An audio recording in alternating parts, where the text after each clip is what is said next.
Hi, and welcome to Habits for Humans, the podcast that explores what makes people tick and how to program this brain of ours, and honestly, this life of ours, to do what we want it to do. I'm your host, Kim Flynn, and today we're going to talk to a very good friend of mine. I've known this woman for years and years.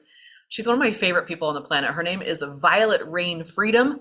You can also call her V, and we're going to talk about building a morning routine specifically to grow a business. There's so many areas that she's an expert in, but as soon as I saw that on the list, I was like, ooh, process. I'm excited already. So we're going to talk about building that morning routine. She's going to give us like step by step of how to build that, why you want to build it, and all that good stuff. So we do have several giveaways for our listeners at the end. So if you like free stuff, stay tuned all the way to the end. And first of all, Habits for Humans is brought to you by Retreat Works. We train life coaches, business coaches, and wellness business owners how to build a retreat in 5 days and double your sales while having more client impact. So I'm super excited to introduce V to you. She is an author, an international speaker, a business coach. She is a retreat center founder. And right before this, she's actually in her 5,000 square foot beautiful retreat center. She just gave me the video tour. It's gorgeous. And she's also a mom of 5. VioletRain is a fierce, committed, and service-oriented leader that knows how to steal your heart. Aw, look how cute that is. And melt your mental blocks. She turns failures into gold and believes that with the right mindset, you can accomplish anything. So welcome, Miss VioletRain. Welcome, yay! All right, let's just dive, turn your audio on if you would. Let's dive straight in, and we always start with the number one habit that you do to manage your own mental wellness. So what is a practice you do to manage the day-to-day mental stress of life, V? It's a morning routine. So I love that we're talking about that. I know for a fact that the way we start our day sets up everything for our day. Okay, let's just jump right in then. Morning routine. Where did you come up with this idea? How did you come up with this idea? And do you actually do it? Here's my question. Do you actually do it? Because as speakers and trainers, whatever, half the people that are talking on stage, you're like, you don't actually do that. I know that. So let's hear it. Okay. So full transparency, I did not do my morning routine today. I hit my morning routine probably 8 out of 10 days. 8 out of 10 days. So I love the honesty. Honesty, that's what it's all about, because there's no 100%. It's impossible because we are that human thing. Yeah, exactly. So in everything that I do inside my life and business, I set a goal that I'm just going to do it most of the time. If I can hit 8 out of 10, it's good. If I set a goal, like I'm going to do it 10 out of 10, if I mess up one day, my brain will say, forget it, screw it, I'm done, Yeah. Just throw it out. I love it. That's our first principle we're learning already. Most of the time. The goal is most of the time. All right. So talk to us about how you stumbled upon this morning routine. Yeah. I started doing the morning, like really committing to the morning routine back in 2017. So where I was at that point was I had just had a baby. So I had 2 kids, I had a brand new baby, and I set this goal that I was going to do a fitness competition and write a book in the 6-month window while breastfeeding. And it was a really big goal for me at the time. I was stay-at-home momming. I was juggling all these different things. I was doing my coaching on the side. And I found the book, The Miracle Morning. And I started listening to The Miracle Morning, and I really got enrolled in this idea of setting myself up for the day. And I loved the idea of doing it before my kids were up.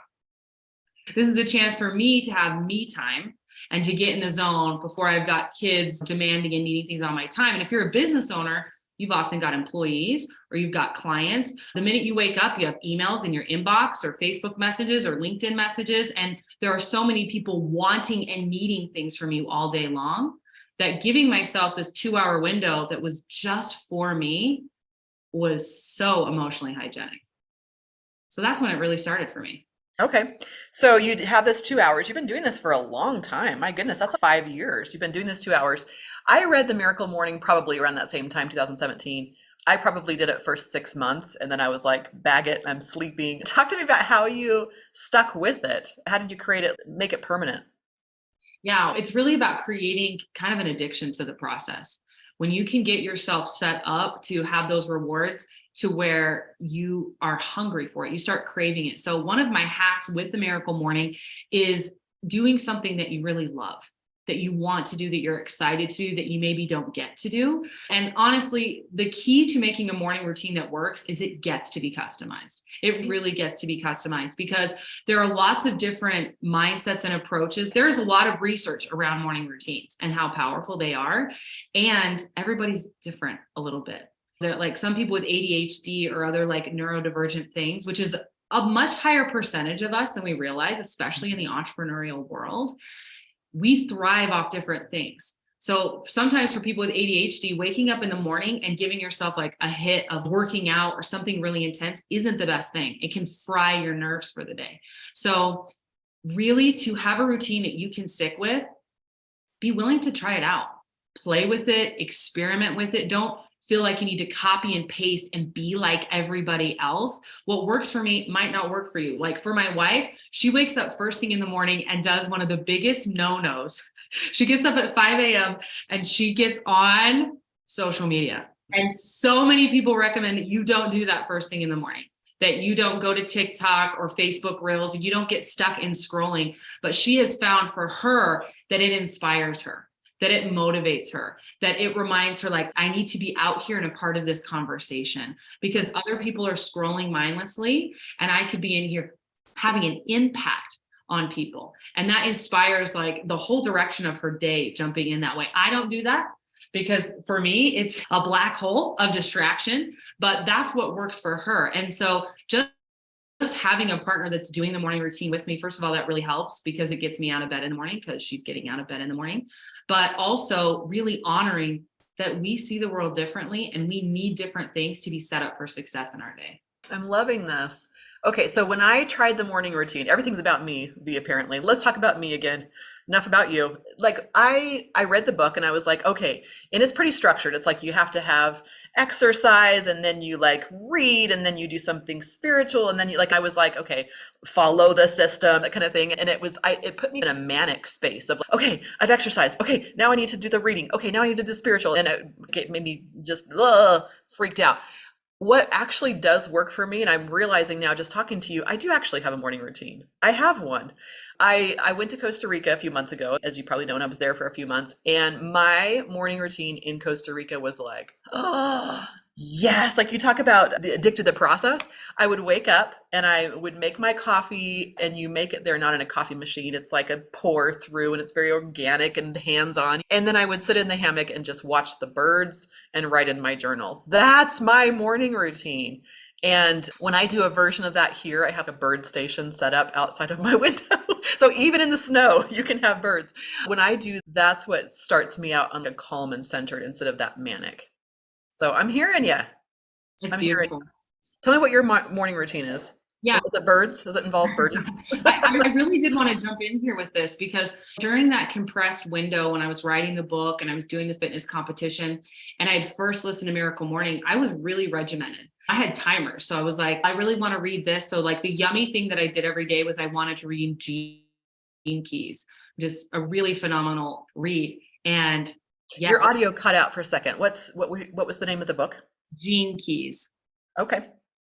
And I loved that. And that was my yummy part of the day, but I had a timer on it, right? I could only do it for 30 minutes. And then I had to jump to my next thing and jump to my next thing and jump to my next thing. And I've gone through stages over the last 5 years where I'll be really regimented and I'll have all these things I'm checking. And then where I'll move into more of like you're saying, journaling. I had this period of time where I was writing poetry. I had a goal to write one poem every day. And I'd wake up, I'd make my coffee, I'd put in positive audio, which are affirmations or something like that, auto suggestions, sometimes my own recorded voice. Sometimes you can just jump on YouTube and search abundance affirmations or peace affirmations, right? And I would sit at my table and I would look out the window and I'd watch the seasons change. And I had a little pond and birds. And it was this very centering time for me. And so my routine adjusts and shifts based on what's actively happening in my life at that time. For a long time, when I got married to my partner and we all of a sudden went from, I had 2 kids to now we have 5, laundry didn't just double, it like 5 times or something. And I couldn't believe the laundry situation. So part of what was cathartic for me was listening to an audiobook early in the morning before anyone's awake, no one's asking me for anything. And I'd fold 1 load of laundry every day. And it had me feeling ahead of the day.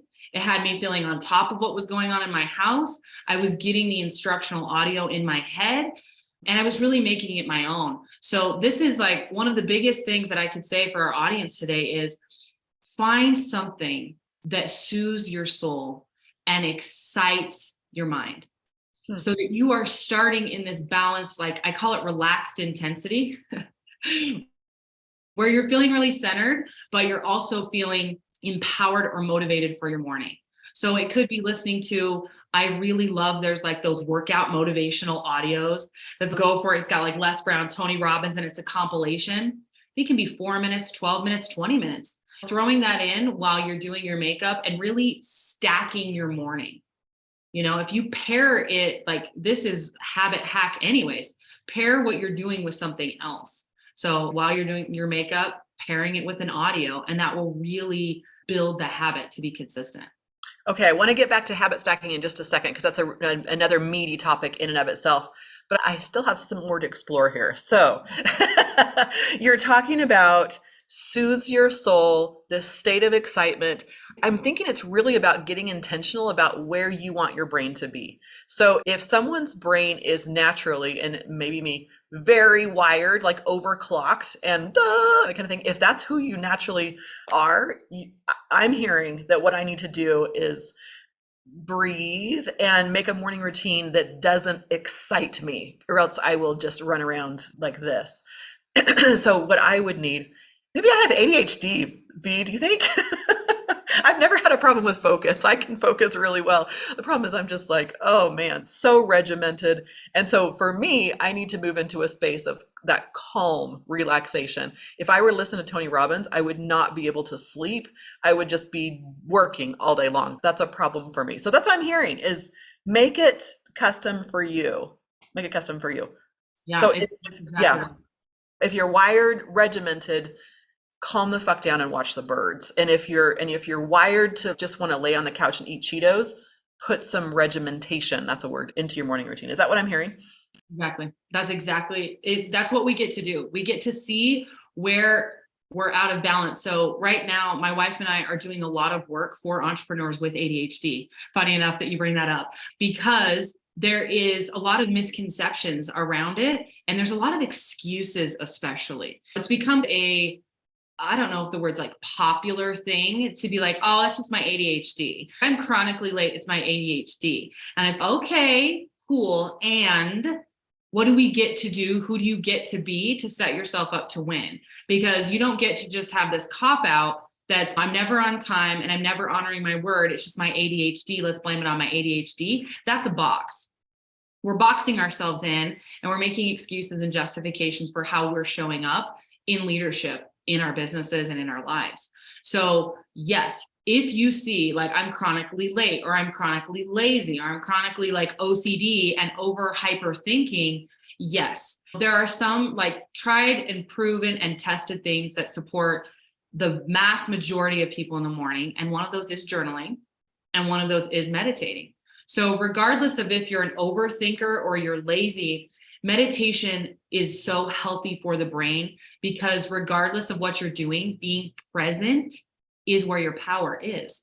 So meditation is a training of the brain, whether you're really lazy. Like when you're really lazy, usually, sometimes people who are really lazy, they're in the future, they're daydreaming, or they're in the past. They're not in the present moment. When we call ourselves back to the present moment, we often can get into action and forward momentum. So meditation, journaling, and some form of movement, connecting back into the body. This does not mean a HIIT workout. We don't need to be going crazy and doing, I'm trying to think of the name of that. What is it? Insanity, that insanity program. We don't need to be doing that. For you, maybe it's yoga or Tai Chi, where you're just like being in your body and creating movements and creating presence. That has across the board seemed to benefit everybody. Are there outliers? Probably somewhere out there, but creating a routine where you're connecting in with self, bringing yourself into presence. And then for you, whoever you are, if you're like, yeah, I need to bring more intensity, cool. Throw on Insanity and some Tony Robbins and let's get you into high gear. And if you're chronically more like Kim or I, and you seem to run on hyper speed all the time, cool. Maybe you need to just slow down, smell the roses, watch the birds. and journal a little bit for sure. Oh man. Okay, so we're getting so many good ideas here. Hopefully, viewers and listeners are like, okay, journaling, that's a no for me. Meditation, I want to try. And compiling your list of things that happen in your morning routine. Can you give us some more ideas of what that list could be? Yeah, mirror work. So one of the things when I was getting up in my very early days of trying to create this habit of 5 a.m., I would wake up, I'd flip on my little lamp, and I take a huge glass of water. That's a waking up hack for everybody. Take a huge glass of water, and then I had a little tiny compact mirror I'd open up. And I would just look in my eyes and I would say, "Good morning, beautiful." And I want to be the first person to greet me every day. "I'm so happy to see you. I love you." And I would get really emotional sometimes doing this. And it's crazy how awkward this can be for some people, learning how to actually talk to themselves. And I would say, "I'm so excited to live this day with you. You're amazing. We can do anything together. And I want you to know that no matter what happens today, I'll always love you. And I love you. Let's go." And it's 30 seconds, a minute. It's a hack for really connecting in with that self. And then I'd shut the compact mirror and I'd get up and I'd go downstairs and I'd start stretching. So this was like my early day routine. And so if you're just getting started, start where you're at. Start small. If you say, "I'm going to go hardcore and I'm going to do 2 hours right off the bat," you can do that. I recommend having some sort of support system to help that happen. And really, that's a big challenge. But honestly, starting small and simply picking 3, 5 things max that you're going to start doing. That's what I did. And over time, it felt so good to me. It felt so juicy to me. I wanted to add more. So I decided I'm going to go down and stretch. And after 2 or 3 days doing that, I thought, while I'm stretching, why don't I listen to something? Like 2 birds, 1 stone. Not that we want to hurt the birdies. We like watching them. Being really efficient with my time. I'm a hyper super producer, so I'm all about that life. So I started putting in auto suggestions and I just listened to affirmations. And then once I was done with the stretching, I thought, I want to do a little bit of breath work, just some like deep breathing to get myself back in the day. So I had a 5-minute like breathing exercise that I did. So there, my routine started at 15 minutes and it stretched. And now it was like 30 minutes. And then I started thinking, I'd really like to have some me time to read something that isn't business related.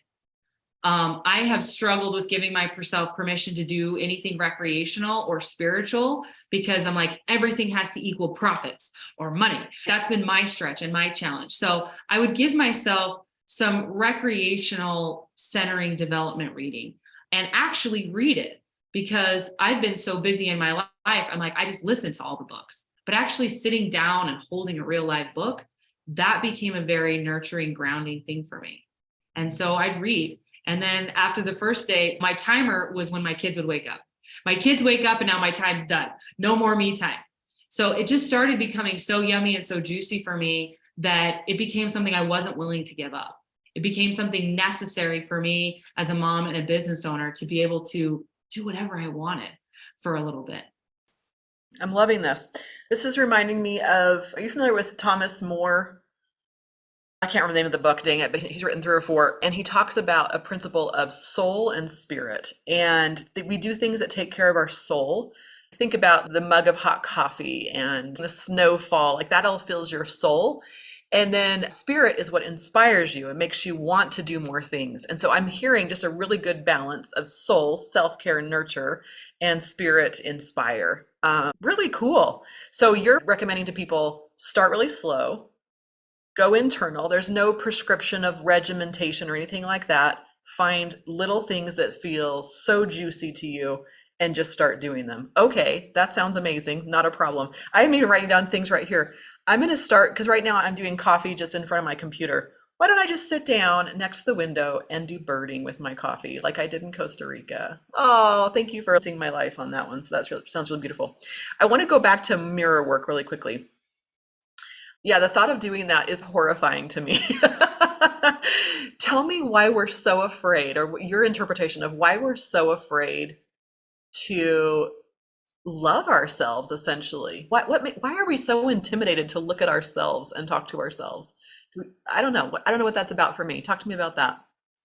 Yeah, I think it's different for everyone. And honestly, it's like breaking the ice with yourself. If you've never done it, when I've done this in a retreat setting, which is really beautiful because you can be witnessed by other people. And there's something about being witnessed in it that allows you to unpeel even more layers. It's one thing for me to stare by myself alone in my bathroom or in my bedroom in a mirror. It's another thing for me to really look at myself publicly and claim love for myself publicly. So you can do this either way. But when I've seen this inside my clients, if they've never done this work before, the first time you do it, it's very emotional.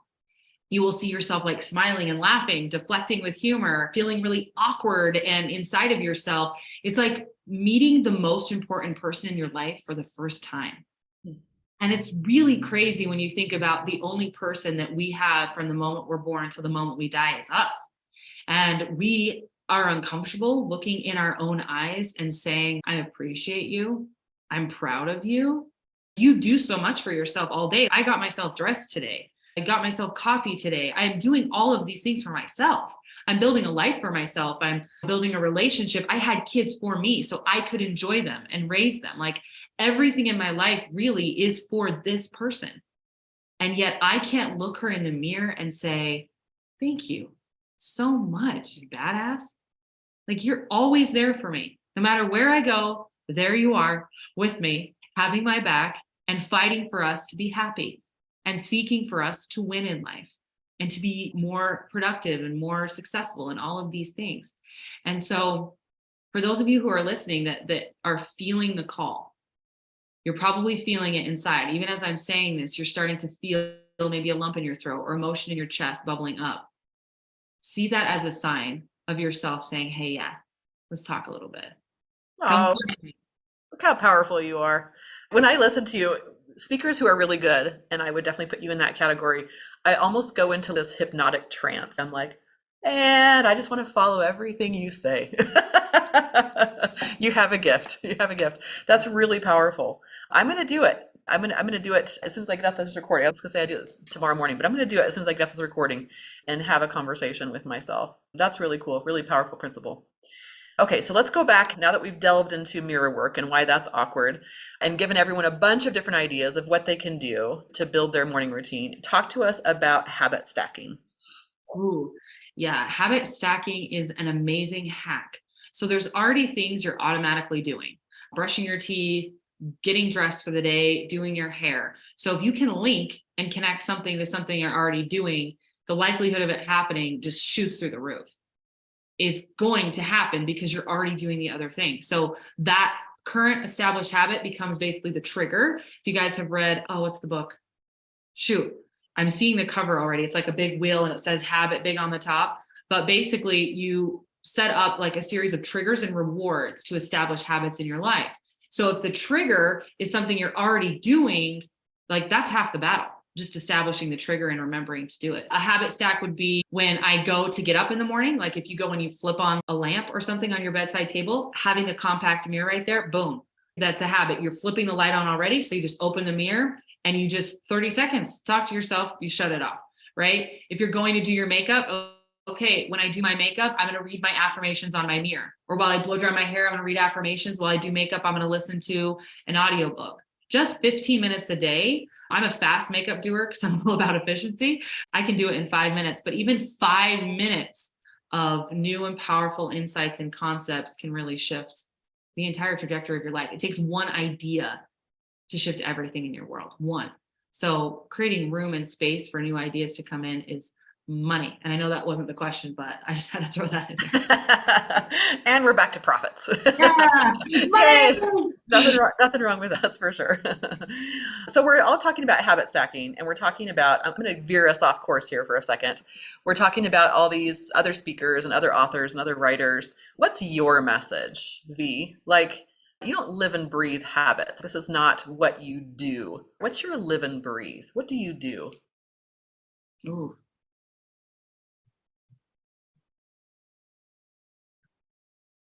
When I was in high school, we had just gone through a really hard window of time. My parents got divorced when I was 12 and we were displaced. We left our family farm and my mom decided to build this house with her divorce settlement money. She was like, yeah, I put him through school. He's a doctor. He's making all this money, but this divorce settlement is I'm going to rebuild my life. I'm going to build my dream home. And she built this home.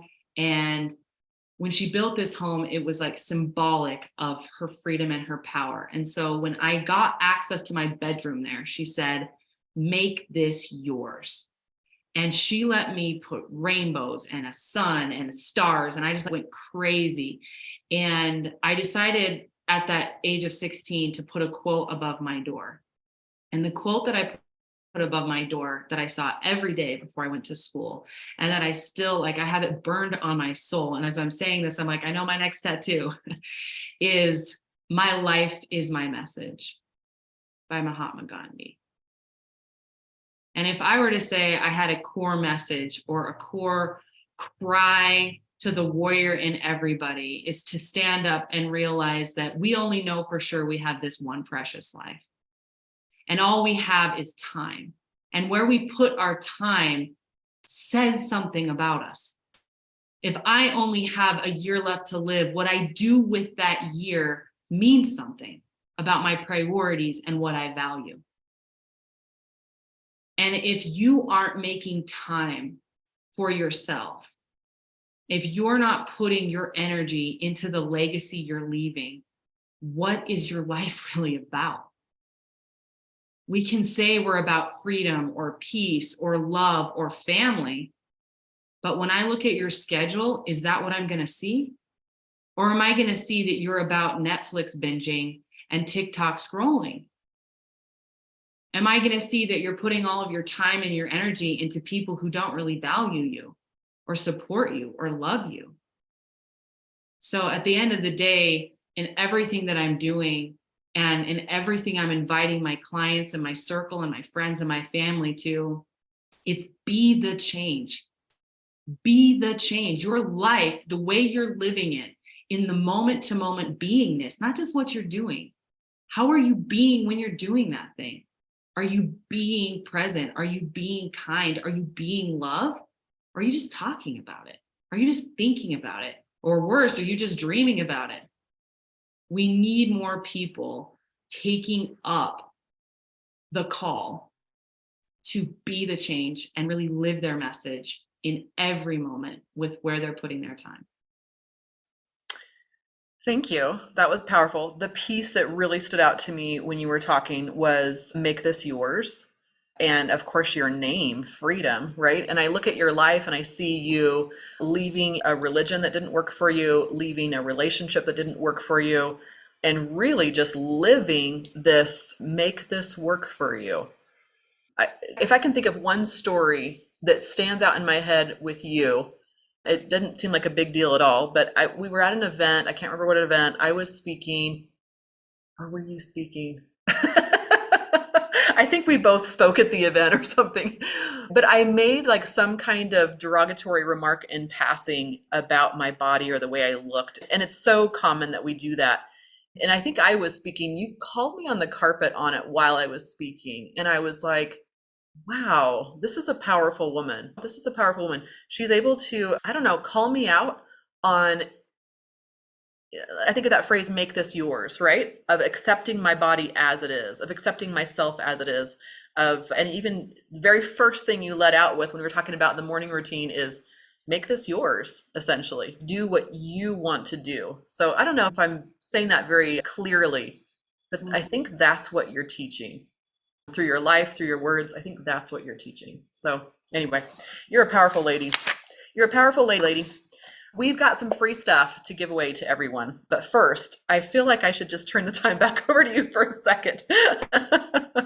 Yeah, thank you. I just wanted to jump in on that. Thank you for being that mirror to me and shining that back to me, because it's true. It's really true. Like at the core of the way that I want people to feel when they come around me is I want them to feel the permission to just be their unique expression of divinity.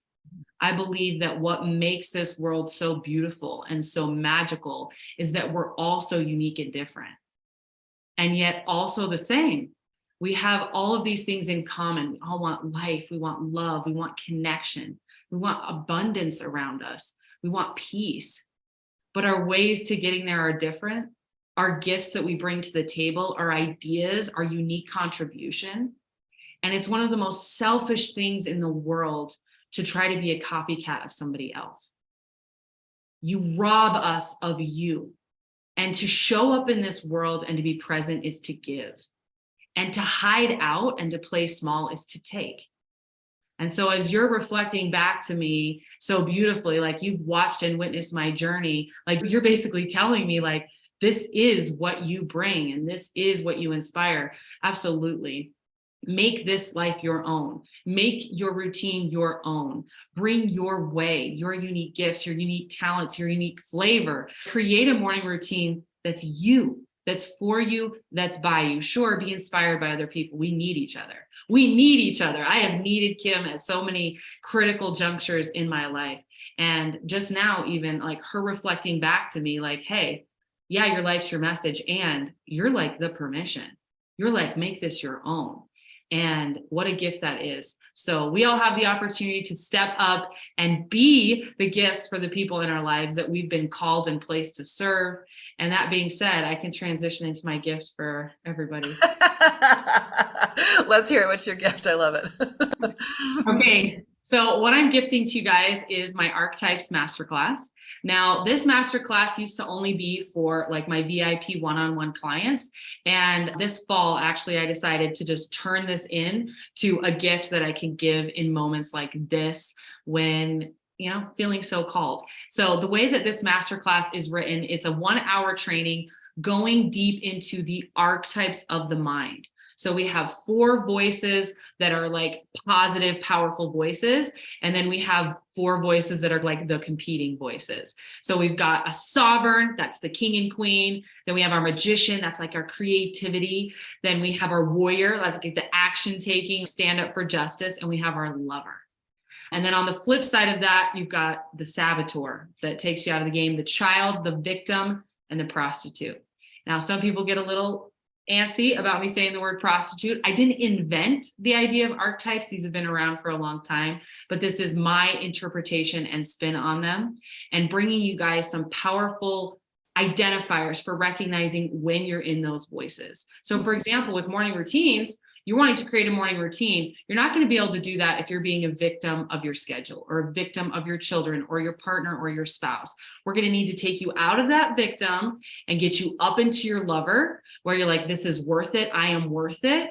Bring in your magician, the creative solutions. Come on, let's be resourceful. Like, how can we make this work for us? How can we make this our own? And then the queen, right? Your sovereign that's like, this is absolutely happening. I'm deciding, and your warriors, I'm going to make it happen for you, my queen.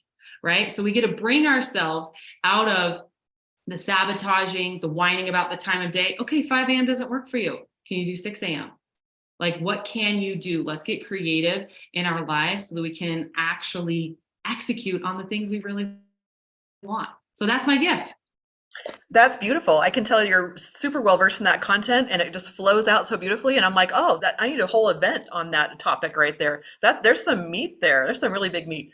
So we're going to have links in any platform that you go to watch or listen to this. You'll see the link. And then your website is thenewearthcenter.com.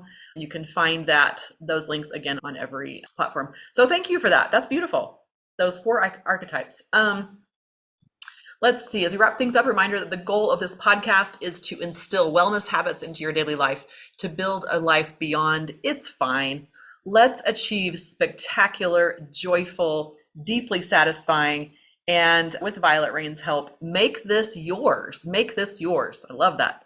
Giveaway from our sponsor, RetreatWorks. I am doing a free live training in a couple of weeks. If you're a life coach, a business coach, or have a wellness business, you can add a high-end retreat to your business and bring in an extra 50K in sales, even if you don't have a following. So go to retreat.works and register for the free masterclass. It's 5 days to build a retreat. Thank you, V, for joining us. Thanks to our listeners. Have a wonderful day. And thanks everyone in advance for giving us a positive review. Thanks everyone.